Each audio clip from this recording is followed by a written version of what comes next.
The night was thick with tension. Jacob sat at his kitchen table, staring at the half-empty glass of whiskey in front of him. The amber liquid swirled around as his hand trembled. His mind raced back to the argument that had happened just hours ago. Rebecca, his girlfriend of 3 years, had finally made her decision. She was leaving him. The words stung like 1,000 needles. She had tried to soften the blow, explaining that she no longer felt the same way about him. Jacob tried to hold on to her, begged her not to go, but she remained firm. Her mind was made up. "You're not the man I fell in love with anymore," Rebecca had said, her voice barely above a whisper. "I need something more. I need to be free." Jacob couldn't understand it. They had been so happy once. Sure, there had been ups and downs, but no relationship was without its challenges. He had always done his best to support Rebecca, to be the man she needed him to be, but now it felt like everything was falling apart. "Please, Rebecca, don't leave me," he pleaded, his voice shaking with desperation. "We can fix this. I promise you we can." But she just shook her head. "It's too late, Jacob. I've already made up my mind." Her words echoed in his head as the night wore on. The thought of her walking out of his life completely consumed him. He didn't know how to cope with the idea of losing her. His thoughts became darker.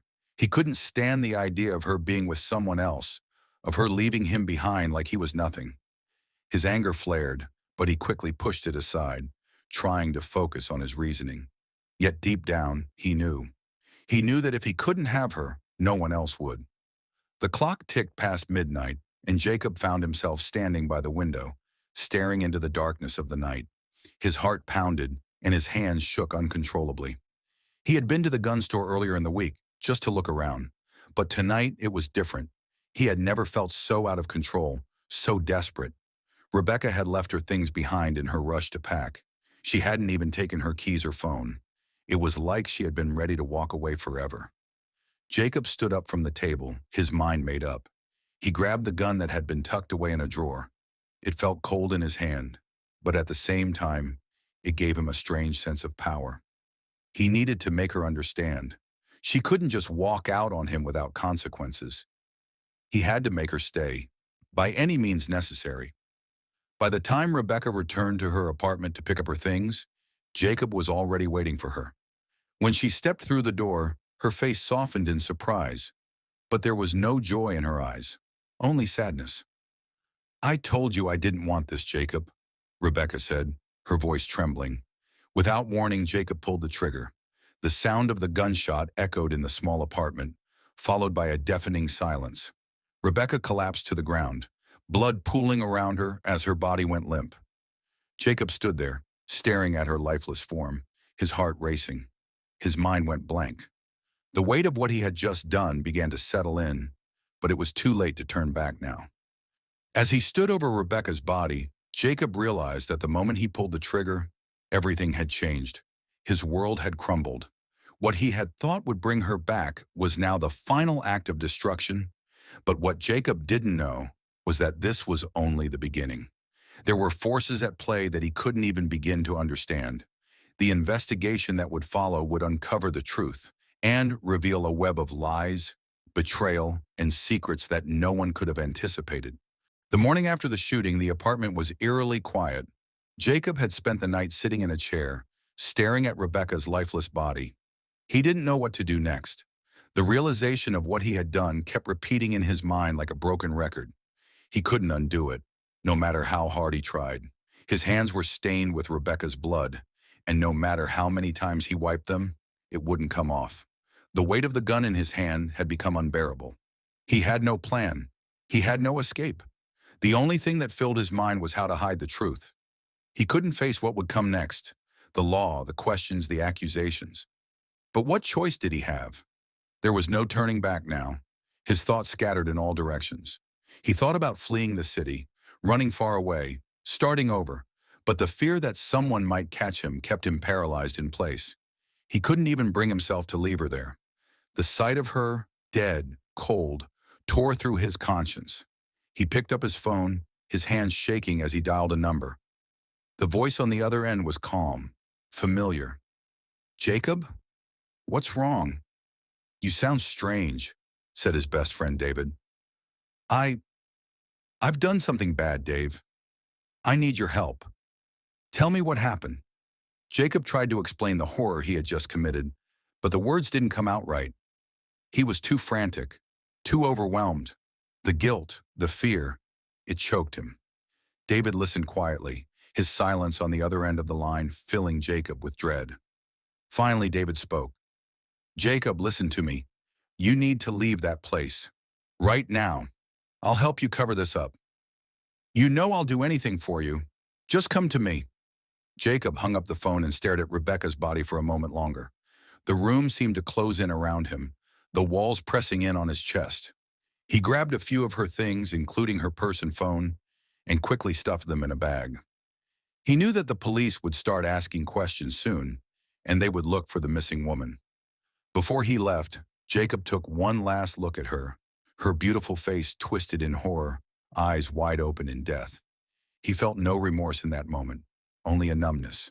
He turned and walked out of the apartment, his footsteps echoing down the hallway as he fled the scene.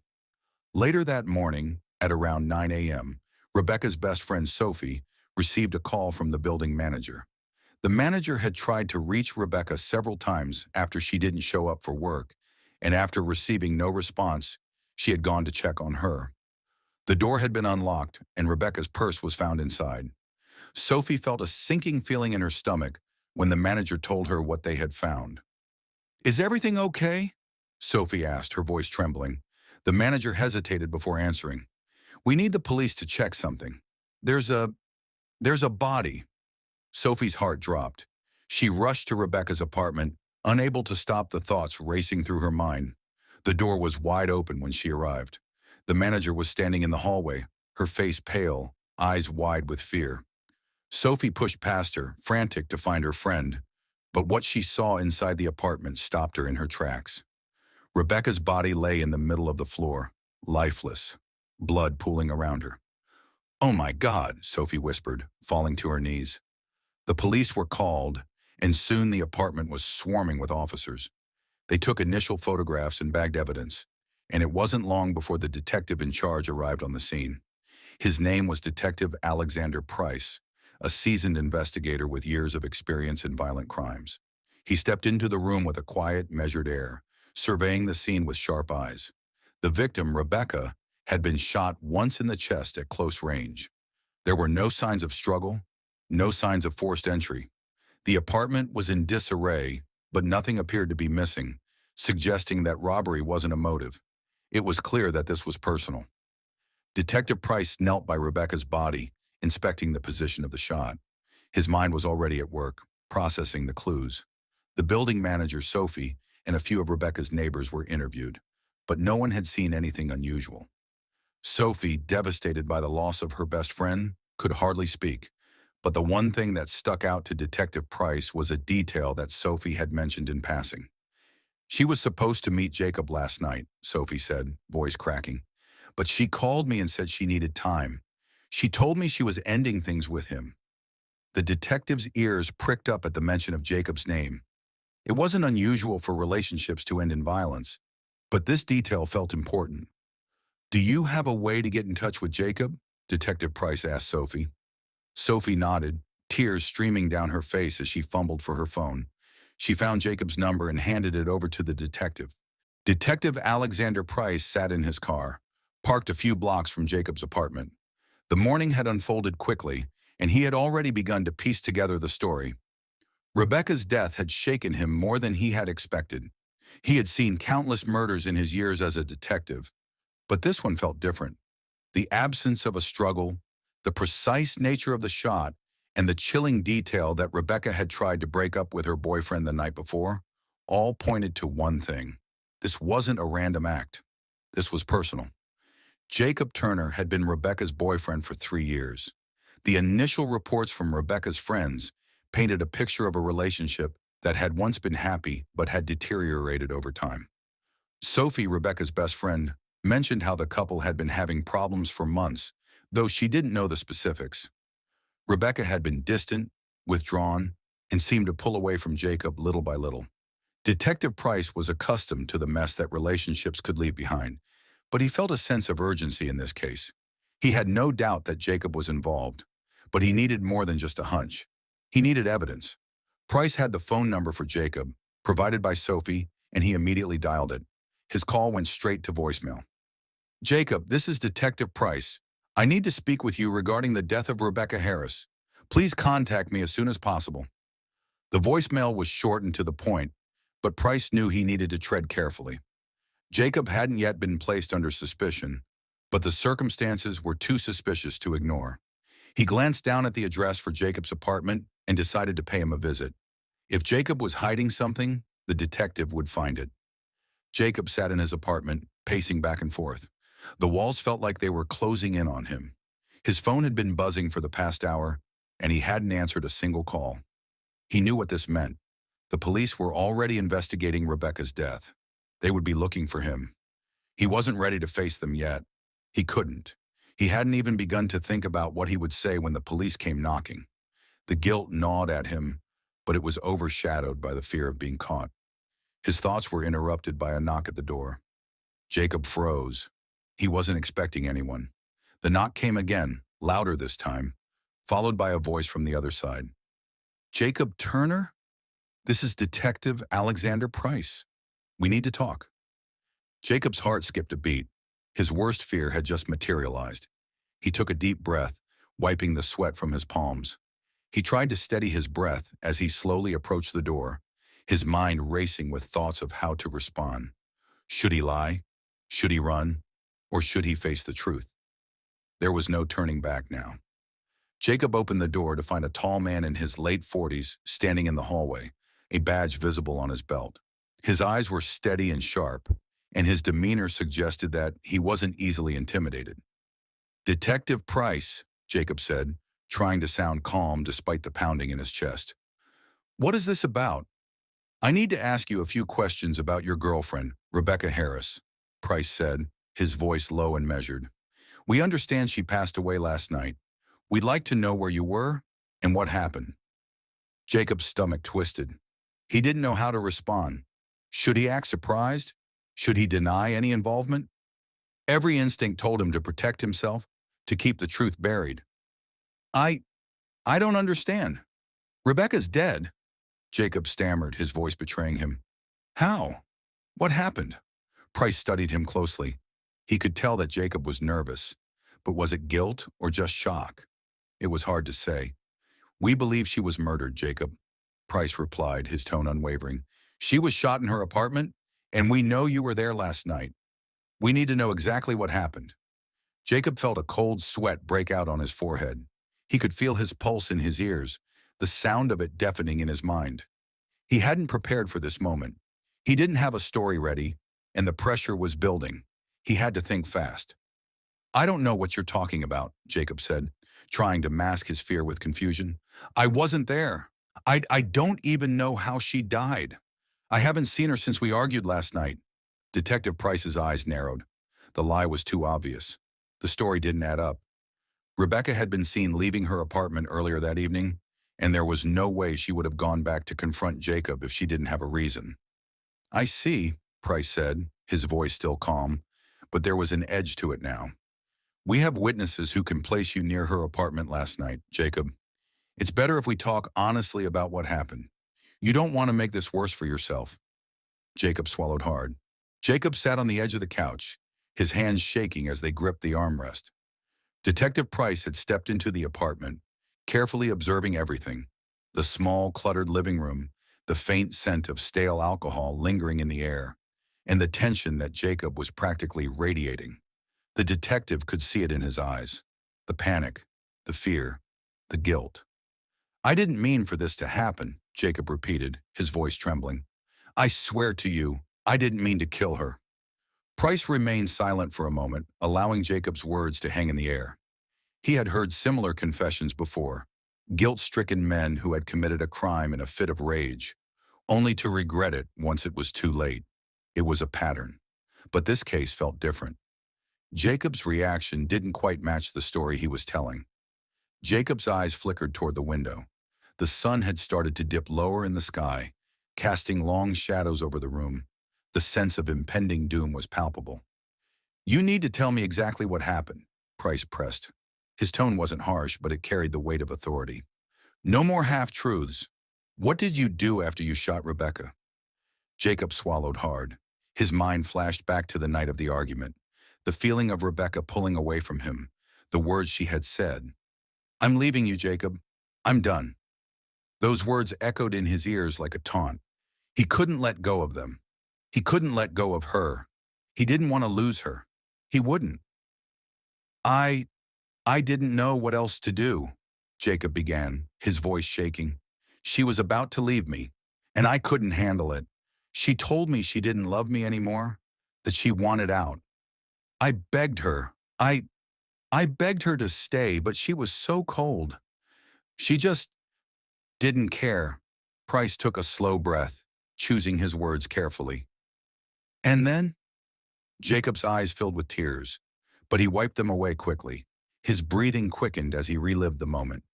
She tried to leave, and I couldn't let her.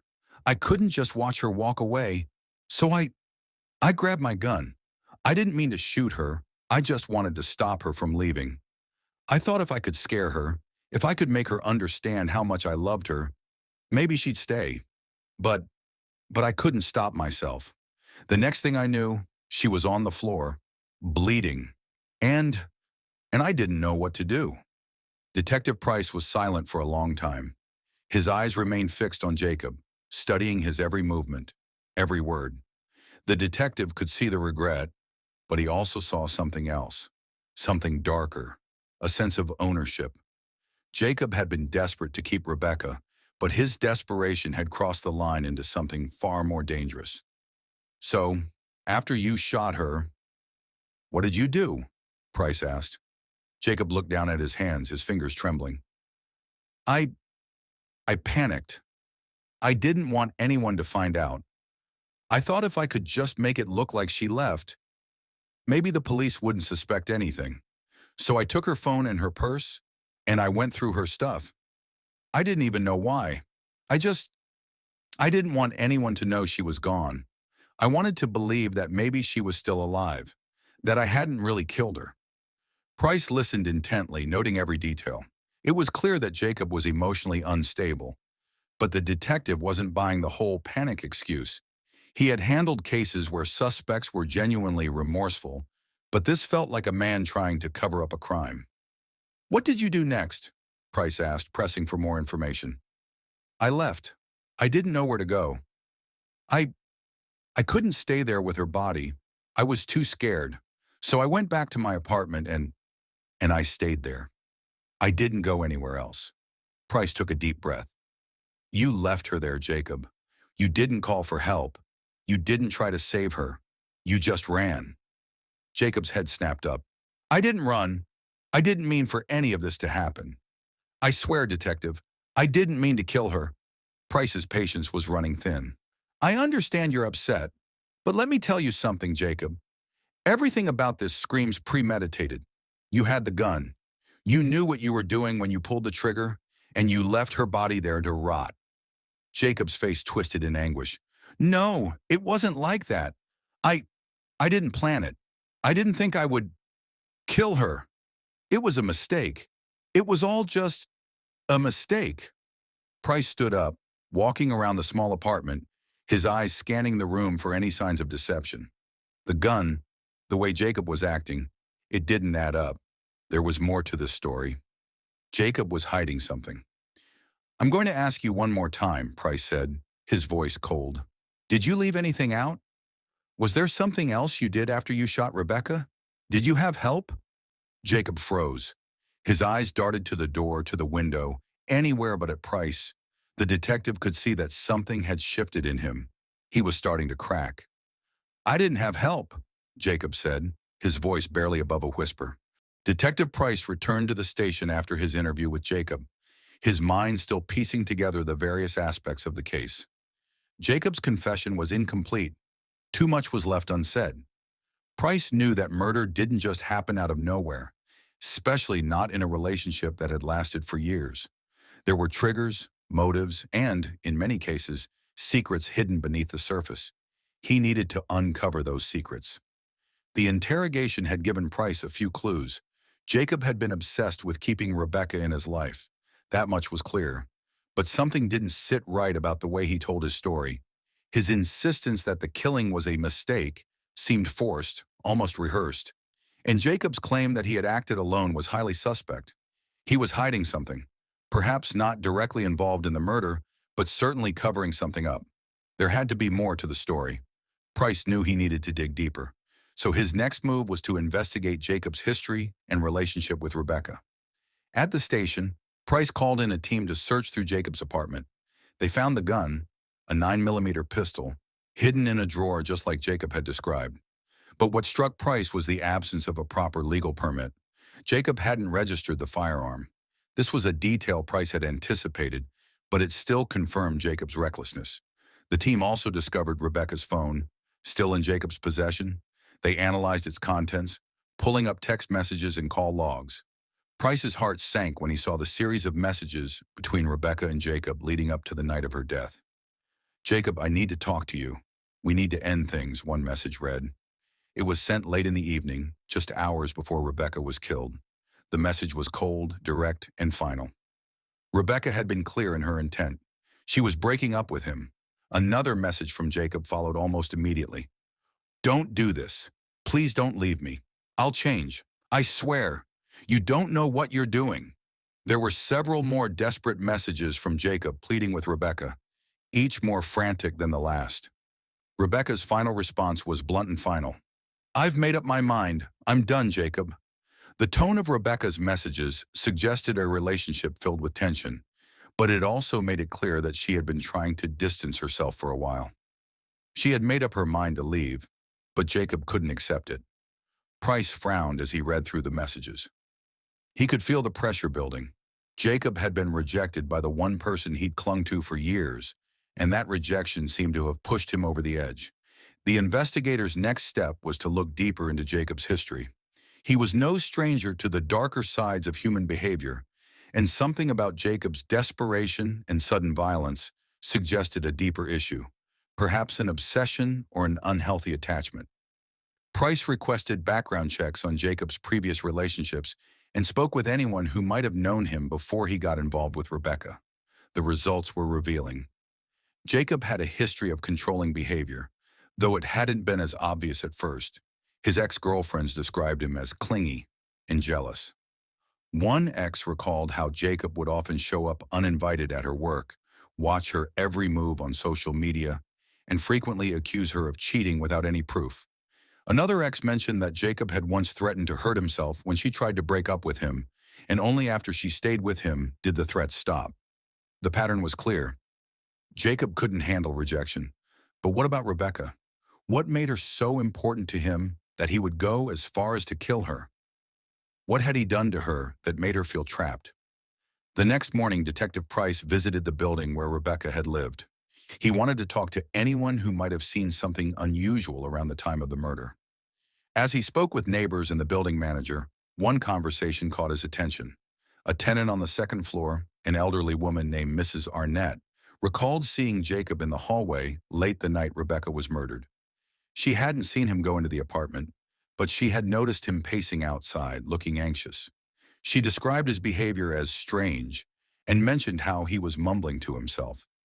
"Did he seem upset?" Price asked her. "Oh, yes. He was muttering something about Rebecca leaving him," Mrs. Arnett replied, her voice soft. "I thought maybe they had another fight, but I didn't think much of it at the time." Price's interest peaked. Jacob had been there, near Rebecca's apartment, just before the shooting. His anxiety was palpable, and he was talking to himself about the breakup. The detective could now see the pieces of the puzzle starting to fall into place.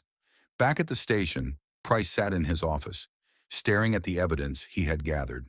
Detective Price sat across from Jacob in the interrogation room, a heavy silence hanging between them. It was clear that Jacob was running out of excuses, and the detective was ready to push him further. The evidence was overwhelming, yet Jacob's confession had remained incomplete. Price needed to get to the root of the matter, whether Jacob was acting alone or if there was someone else involved. The stakes were high. Rebecca's death had to be understood, and the truth could no longer be hidden. "Jacob," Price began, his voice calm but firm, We've been through this already. You've told me a lot, but not everything. You said you didn't mean to kill Rebecca. You said it was a mistake. But I've seen this before, Jacob. The signs, the desperation. It's all adding up to something darker. And now I need to know the full story. Did you act alone? Jacob looked up at Price, his eyes bloodshot, his face pale. His previous bravado had evaporated. He seemed smaller now, like a cornered animal.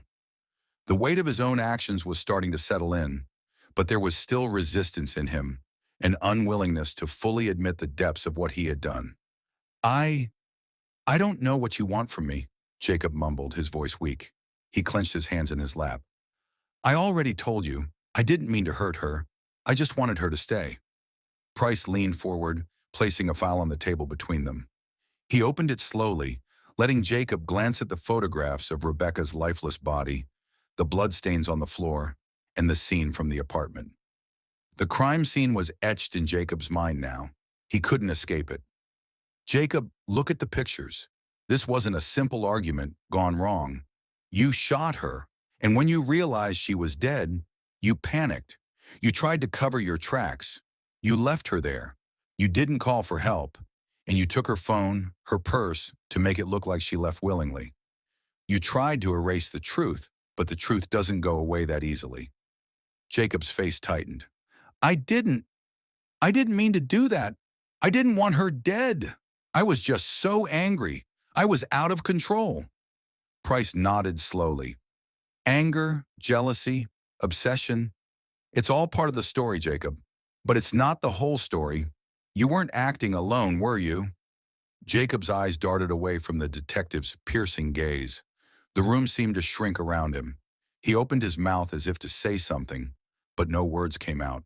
His entire body trembled, and his hands began to shake violently. Who helped you, Jacob? Price pressed. Was it someone else in your life? Someone who encouraged you to do this? Jacob's breathing quickened. The fear in his eyes was palpable, but so was the hesitation. He was on the brink of breaking, but he wasn't there yet. Price could see the internal battle raging inside him. The guilt, the shame, the fear of the consequences, but also the realization that his time was running out. He had no choice but to come clean. I didn't want her to leave. I couldn't lose her, Jacob whispered. His voice cracked with emotion. I tried everything, but she didn't love me anymore. She was going to leave me. Price leaned in further. And what? You thought you could make her stay by killing her? You're telling me that was your plan all along? No, I didn't plan it. I just wanted her to listen to me, to see how much I needed her, Jacob said, his voice rising in a panic. I thought if I showed her how serious I was, if I made her stay, she'd change her mind. But when she went to leave, I just snapped. I pulled the trigger. I didn't even think about it. Price's face remained impassive as he listened, his mind piecing together the twisted logic behind Jacob's actions. But something still didn't make sense. There was a moment when Jacob had hesitated, when his mind seemed to shift. The confusion, the guilt, it was all too raw, too immediate. There was something more, something Price hadn't yet uncovered. Jacob, Price said gently, I need to know what really happened after you shot her. You didn't act alone, did you? Jacob froze. He swallowed hard, his eyes widening as the walls seemed to close in on him. There was a long pause before he finally spoke again, his voice barely audible. It wasn't just me. I didn't want to do it alone. I couldn't. I needed someone to help me, Jacob confessed, his voice trembling. I called my brother. He's the one who told me what to do. Detective Price's eyebrows shot up. Your brother? What did he tell you to do? Jacob's eyes welled up with tears. He said I needed to cover my tracks. He said no one would believe me if I said it was an accident. He said I needed to make it look like she left. He told me to take her stuff, take her phone, make sure it looked like she was the one who walked away. He said if I did it right, no one would know it was me. The truth hit Price like a punch to the stomach. Jacob's brother, Adam Turner, had been the one pulling the strings. Detective Price stood in front of Adam Turner's last known address. It was a small, nondescript house on the outskirts of town, far from the city's hustle but close enough to stay within reach. The manhunt had led to this point. Adam had vanished after the murder, but the detective was certain that the walls were closing in on him. Price had spent hours poring over Adam's background and connections. It seemed Adam had planned his escape meticulously, leaving few traces behind. But Price had one advantage: Jacob's confession. It had been the key to understanding the crime, and it now provided Price with the most important lead: the relationship between the Turner brothers. Jacob had been manipulated, pushed to commit a crime that he never would have done on his own. But Adam? Adam was something entirely different. The more Price learned about him, the more dangerous Adam seemed to be. Price knocked on the door of the house.